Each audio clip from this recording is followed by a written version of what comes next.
Hello बच्चों। मैं आशा करता हूँ कि आप सब बहुत अच्छे होंगे। आइए प्रश्न देखते हैं। निम्नलिखित प्रत्येक समीकरण के दो अलग अलग समाधान ज्ञात कीजिए।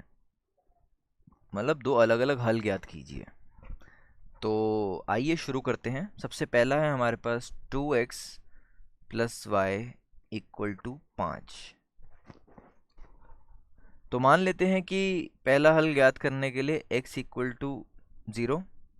जब मैंने x की जगह 0 रखा तो 2 इंटू 0 जमा y इक्वल टू 5। तो y की जो वैल्यू है यहाँ से y का मान 5।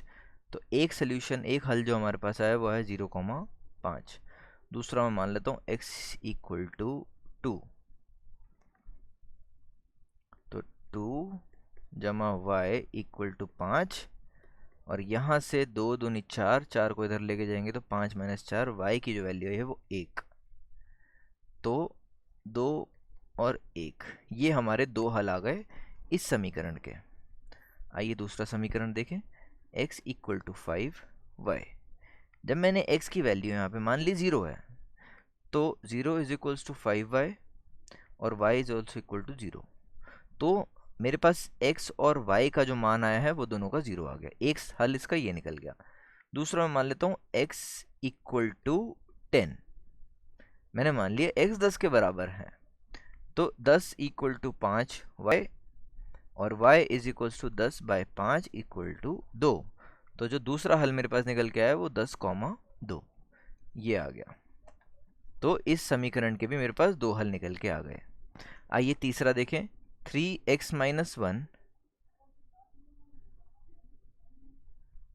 Is equal to 2y plus 3 सबसे पहले हम इसे हल कर लेते हैं थोड़ा सा। इसको थोड़ा सा और सिंपल फॉर्म में लिख लेते हैं। 3x minus 3 is equals to 2y plus 6 plus 3 और 9 और 3 12। ये बन गया हमारा समीकरण। इसके हमें दो हल बताने हैं।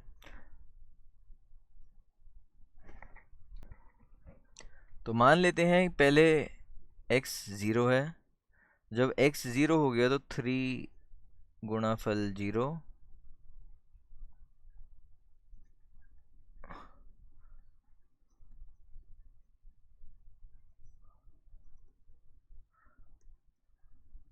एक हल तो हमारे पास निकल के आया ये। दूसरे के लिए हम मान लेते हैं कि y 0 के बराबर है।